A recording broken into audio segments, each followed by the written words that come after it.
Ya te lo he dicho antes, no puedes simplemente deambular por aquí. Disculpe, solo estoy tratando de encontrar las manzanas orgánicas. No te hagas el tonto conmigo. Ustedes siempre causan problemas. Soy un cliente como cualquier otra persona. ¿Cuál es su problema?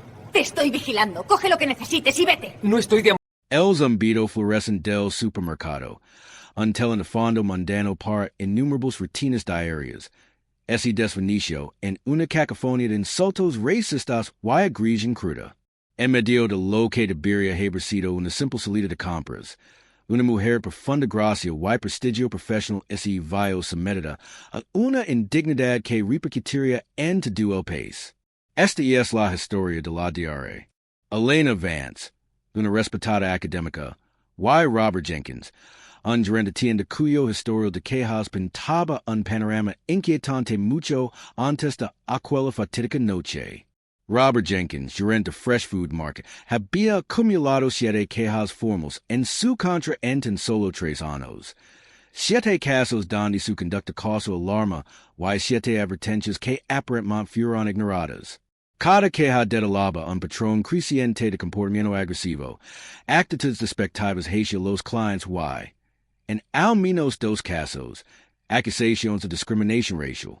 Sin embargo, seguía en una posición de autoridad, una bomba de relojería a la espera del momento oportuno, y del objetivo equivocado. Ese objetivo era la diaria. Elena Vance, la diaria. Vance, una mujer cuyos logros académicos brillaban con luz propia y cuyas contribuciones a la comunidad eran ampliamente reconocidas, entró en Fresh Foods Market esa noche con la única expectativa de comprar alimentos. En cambio, ese encontró con una diatriba injustificada. Su dignidad fue atacada, y su paz quebrada.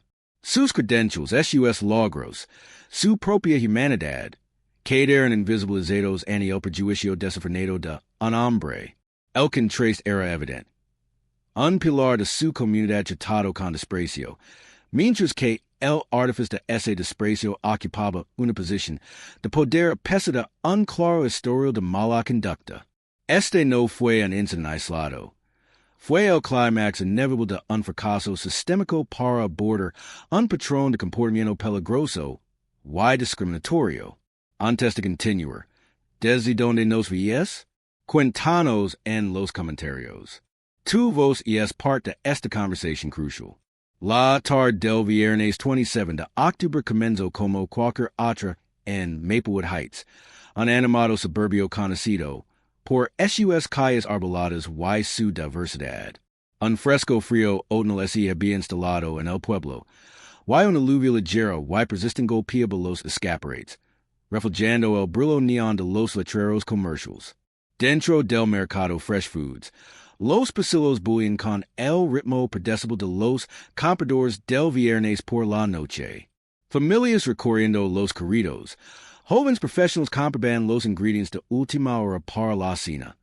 Y el aire vibraba con el murmullo de las conversaciones y el suave tintinio de los artículos al colocarse en las cestas.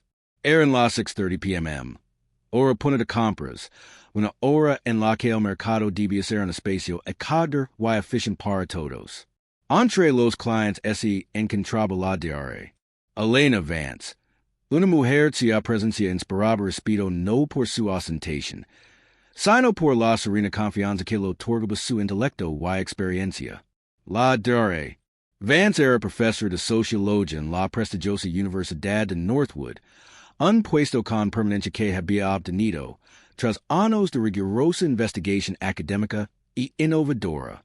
Su trabajo se centraba en las desigualdades urbanas y los sesgos sistémicos, irónicamente, las mismas fuerzas que pronto colisionarían con su propia vida. Tenía un doctorado de la Universidad de Columbia, era autor de 2 libros aclamados por la crítica, y el año anterior había recibido el Premio al Impacto Comunitario de la Asociación Cívica de Maplewood Heights por su incansable labor en programas de mentoría juvenil. Era una figura clave en la comunidad, conocida por su manigueta, su corazón compasivo y su inquebrantable compromiso con la justicia. La diaria. Vance no era solo una clienta, era un miembro valioso de la comunidad de Maplewood Heights, Un mujer que se había ganado su puesto, su respeto y su paz. Sin embargo, a pesar de su prestigio, a pesar de sus contributions, un hombre la vería no como la diare. Vance, profesora, autora y líder comunitaria, sino como una presencia indivisible, un objeto de sospecha. Ese hombre era Robert Jenkins. La trayectoria de Jenkins en Fresh Foods Market se vio empanada por un flujo constante de quejas. Cada una de ellas una luz roja interna ignorada por la supervisión corporativa. Los registros de asuntos internos, posteriormente revelados en documentos judiciales, presentaban un panorama preocupante. En marzo del año anterior, una cliente latina, María Rodríguez, presentó una queja que detalaba la negativa de Jenkins a aceptar un cupón, acompañada de comentarios despectivos sobre su comprensión de las políticas de la tienda, comentarios que ella percibió como racistas. 4 meses después, en julio, en otro incidente, Jenkins abordó verbalmente a un comprador asiático estadounidense de edad avanzada, el señor Kenji Tanaka, acusándolo de tener cambiar las etiquetas de precios, una acusación que posteriormente se demostró infundada por las imágenes de seguridad. El señor Tanaka, cliente de toda la vida, quedó conmocionado y humillado. Luego, en noviembre, poco menos de un año antes del enfrentamiento con el Dr. Vance, se denunció a Jenkins por confrontar agresivamente a un grupo de adolescentes negros que simplemente estaban mirando el pasillo de refrigerios, exigiéndoles que abandonen la tienda porque no estaban comprando activamente. Los adolescentes, todos menores de edad, estaban aterrorizados. Estos incidentes, entre otros, demostraron un patrón claro. Jenkins exhibió una propensión al comportamiento agresivo, una rapidez para juzgar, y una preocupante tendencia a atacar a clientes de comunidades marginadas. Las advertencias estaban ahí. El patrón era claro. Y Fresh Foods Market, con su inaction, había permitido que este peligroso individuo continuara ejerciendo autoridad sobre su diversa clientela. La diare, Vance, tras un largo día de clases y correction exámenes, simplemente quería comprar algunas cosas para cenar. Estaba en la sección de frutas y verduras, seleccionando cuidadosamente cal, risada orgánica, cuando comenzó el incidente. Ya había metido un cartón de leche de almendras y una hogaza de pan artesanal en su cesta. Su teléfono, guardado en el bolso, estaba cargando. La tienda estaba llena, pero el ambiente era generalmente agradable, impregnado del murmullo de las conversaciones y el suave crujido de las bolsas de plástico.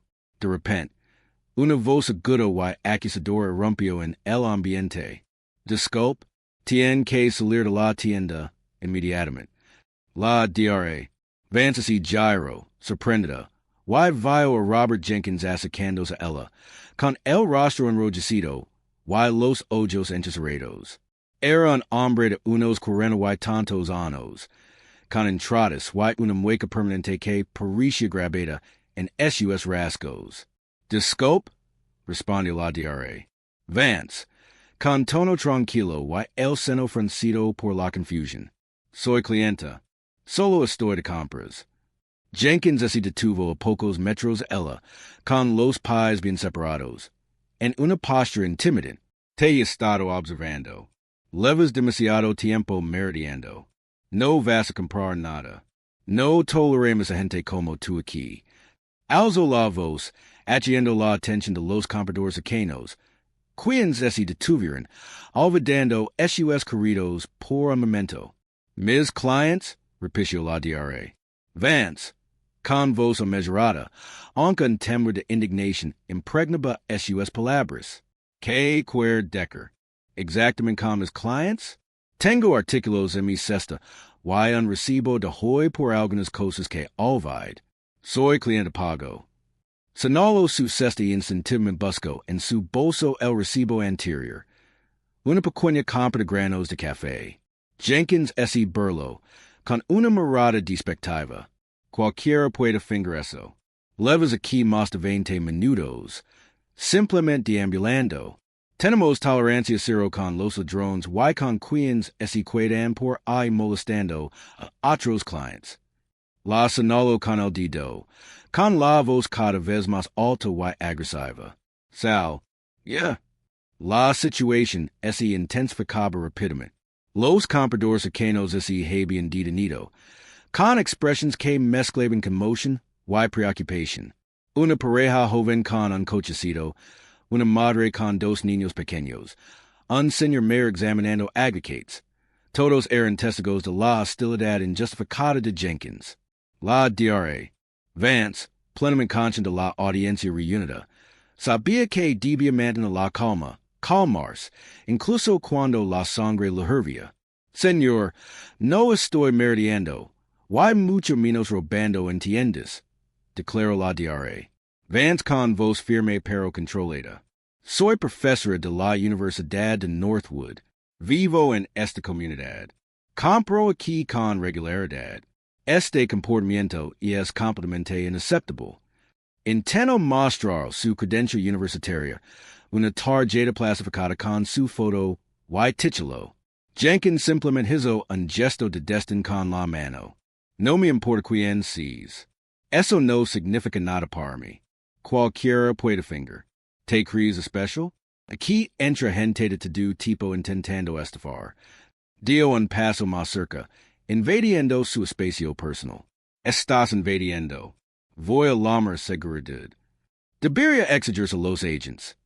O en este caso, a los gerentes de tienda, que verifiquen las credentials o escuchen las explicaciones de los clientes antes de hacer acusaciones y exigirlos que se vayan.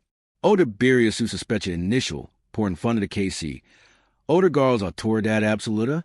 Justo cuando Jenkins tomó su walkie-talkie, la situación dio un giro inesperado.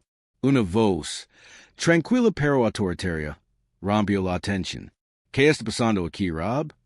Patricia Chun, gerente de distrito de Fresh Foods Market, acababa de llegar para una visita inesperada a la tienda. Había estado observando la creciente confrontación desde la entrada principal, atraída por el creciente volumen de la voz de Jenkins y el repentino silencio de los clientes. La SRA Chun, una profesional sensata con un ojo puesto en la atención al cliente, reconoció de inmediato la angustia en el rostro del Dr. Vance y la postura agresiva de su gerente. Pat, esta mujer se niega a irse, balbució Jenkins, momentáneamente desesperado por la repentina aparición de su superior. Ha estado merodeando, probablemente intentando robar algo. La SRH se dirigió directamente al Dr. Vance, evaluando la situación con la mirada. Señora, ¿se encuentra bien? Preguntó con tono empático. No, no estoy bien, respondió la DRA. Vance, con la voz ligeramente temblorosa, mientras la adrenalina comenzaba a disminuir. Su gerente acaba de acusarme de merodear y intenta robar, a pesar de que me identifique como cliente y profesor de la universidad local. Ha sido verbalmente abusivo y extremadamente agresivo. La SRH se volvió hacia Jenkins, con el rostro endurecida. Rob, alejate del cliente, inmediatamente. Dame tu walkie-talkie y las llaves de la tienda. La orden fue clara, categórica. Jenkins, visiblemente desanimado, obedeció a regañadientes. Vaya a su oficina. No hable con nadie. No salga de la tienda. Queda suspendido con efecto inmediato, a la espera de una investigación completa. Fue una intervención inmediata, un rápido despojo de su autoridad. Lu quitaron la insignia de su poder gerencial, sus slaves, y su arma de agresión verbal cuedo temperamento armada. La multitud, que había crecido considerablemente, observó en un silencio atenido como Jenkins, derrotado, se retiraba. Las consecuencias fueron rápidas, pero las secuelas emocionales persistieron. A los pocos minutos de la intervención de la SRH, el Dr. Vance fue escoltado a una oficina tranquila. Se disculpó y lo aseguró que el asunto se trataría con la máxima seriedad. A Jenkins se lo ordenó retirar sus pertenencias personales bajo supervisión y fue escoltado fuera, de las instalaciones por personal de seguridad antes del final de la noche. Su suspensión se convirtió rápidamente en despido, efectivo a la mañana siguiente. Esta decisión, según las comunicaciones corporativas internas de Fresh Foods, se tomó debido a un patrón de mala conducta documentado, y a un grave incumplimiento de la política de la empresa en materia de trato al cliente y discriminación racial. Deberían los agents, o en este caso, las personas en puestos de confianza y autoridad pública, ser despedidos automáticamente y perder su certificación por casos claros de sesgo racial y abuso de poder, especialmente cuando ya existen antecedentes de denuncias? ¿O debería existir un proceso más matizado que permita una posible rehabilitación? Sin embargo, el incidente estaba lejos de terminar. Una joven, Sarah Jenkins, sin parentesco con Robert, había presenciado todo el enfrentamiento desde el pasillo contigua. Horrorizada por lo que vio, sacó su teléfono y comenzó a grabar justo cuando Robert Jenkins soltaba sus comentarios más agresivos. Su video, grabado con pulso firme y audio nítido, se volvió viral rápidamente. Publicado en TikTok, X y Instagram, el video acumuló más de 10 millones de visualizaciones solo en las primeras 24 horas. El hashtag Justice for Dervance fue tendencia nacional. Los medios de comunicación recallaron la noticia, mostrando las imágenes sin editar del discurso discriminatorio de Jenkins contra el tranquilo y digno profesor. La sección de comentarios estado de indignación, exigiendo responsabilidades para Fresh Foods Market y cambios sistémicos para combatir el sesgo racial en el comercio minorista. Fresh Foods Market, conmocionado por la reacción negativa del público, emitió una disculpa pública formal en menos de 48 horas, condenando las acciones de Jenkins como aborrecibles y totalmente contrarias a nuestros valores de diversidad e inclusión. Anuncian una revisión interna exhaustiva y se comprometieron a impartir capacitación obligatoria sobre sesgos a todos los empleados, desde el personal de nivel inicial hasta la alta dirección. Sin embargo, el daño ya estaba hecho, y la disculpa corporativa les pareció hueca a muchos. La DRA, Vance, aun procesando el trauma de la humillación pública, decidió emprender acciones legales. Representada por el reconocido abogado de derechos civiles Marcus Thorne, presentó una demanda contra Robert Jenkins y Fresh Foods Market. La demanda alegó discriminación racial, angustia emocional, intentional y supervision negligent por parte de Fresh Foods, citando el extenso y documentado historial de quejas de clientes de Jenkins, en particular las relacionadas con prejuicios raciales. Thorne argumentó que Fresh Foods no solo fue negligent, sino cómplice, al haber permitido la conducta de Jenkins al no atender las reiteradas advertencias. La batalla legal fue intensa y duró 8 meses, pero la evidencia viral del video y el negro patrón de mala conducta de Jenkins resultaron insalvables para la defensa. En un acuerdo histórico, Fresh Foods Market acordó pagar a la DRA Elena Vance $5 million. Se reportó como uno de los acuerdos más cuantiosos de su tipo por un solo incidente de discriminación racial por parte de un gerente de tienda, enviando un mensaje cantando a las corporaciones de todo el país. Robert Jenkins, ya despedido, vio su reputación profesional hecha trizas.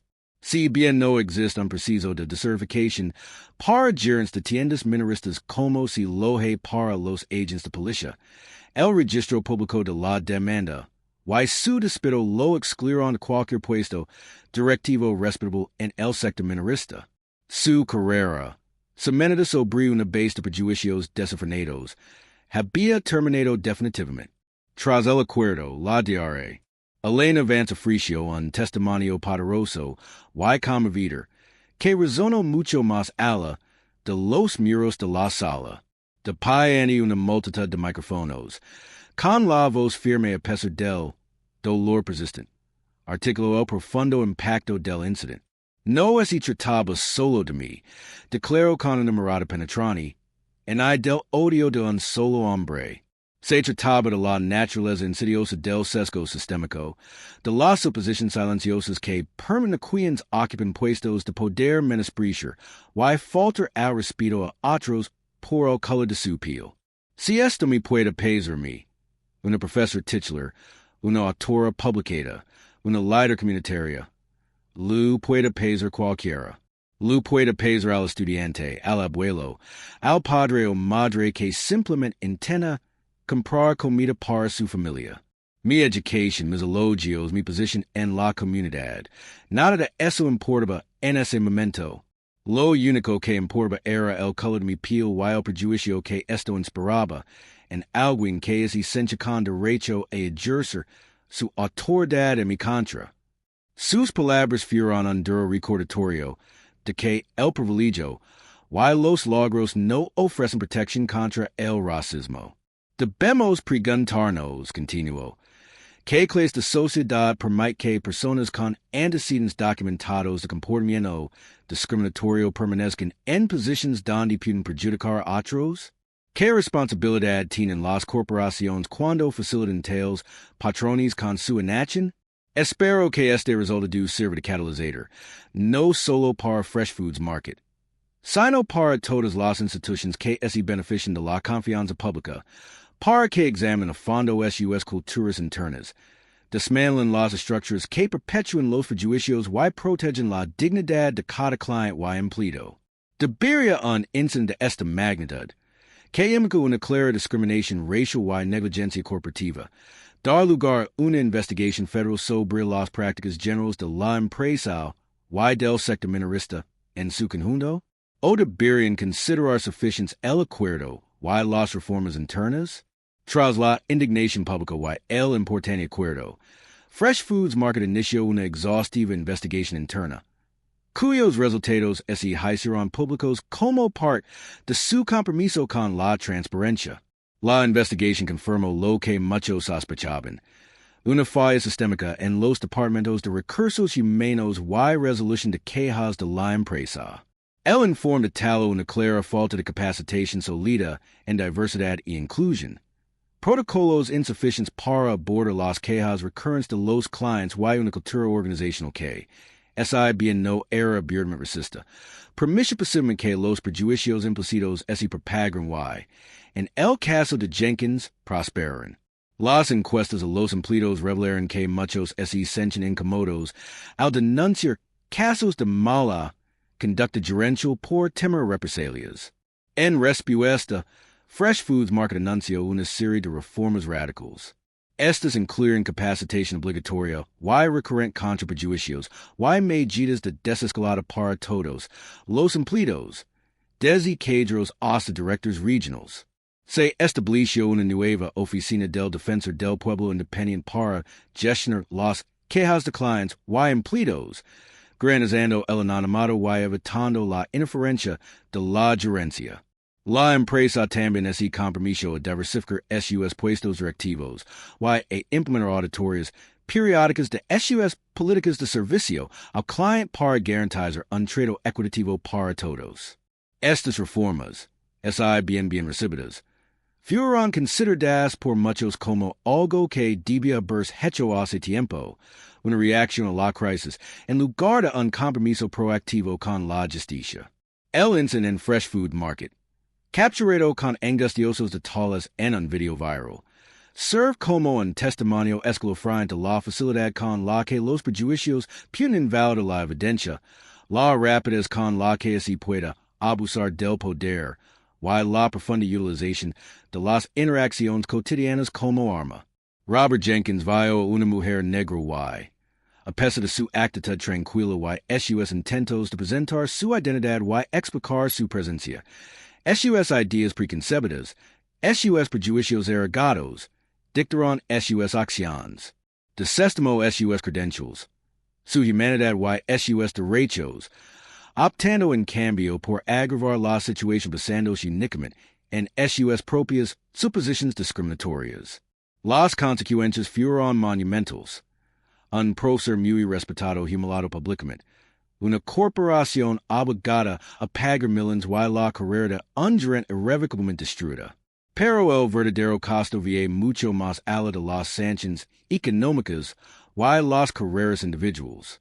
Reside en la erosion de la confianza, la perpetuación del miedo y la constante y agotadora carga, que soportan las comunidades marginadas para simplemente existir sin acoso. Este caso puso al descubierto la dolorosa realidad de que incluso en espacios aparentemente inofensivos como un supermercado, la lucha por la dignidad y el respeto es una batalla diaria. ¿Qué cambia ahora? Aprenden realmente otras corporaciones de los fracasos de fresh foods, o esperan que su propio video viral, su propia demanda multimillonaria, se convierta en realidad antes de implementar cambios significativos? Proponemos que todos los sectores minoristas y de servicios implementen un protocolo de responsabilidad por sesgo obligatorio y estandarizado que incluya mecanismos de investigación automáticos para múltiples quejas contra un mismo empleado, una revisión independiente de todas las denuncias de discriminación y la denuncia pública de incidentes comprobados. ¿Qué opinas de esta política? Compártela en los comentarios. Esta historia no se trata solo de la diaria Elena Vance y Robert Jenkins. Se trata de las fallas sistémicas que permiten estos incidentes. Se trata del poder de alzar la voz, la necesidad de documentar la injusticia y la inquebrantable exigencia de responsabilidades. No nos detendremos. Seguiremos denunciando estas injusticias, porque se trata de todos nosotros.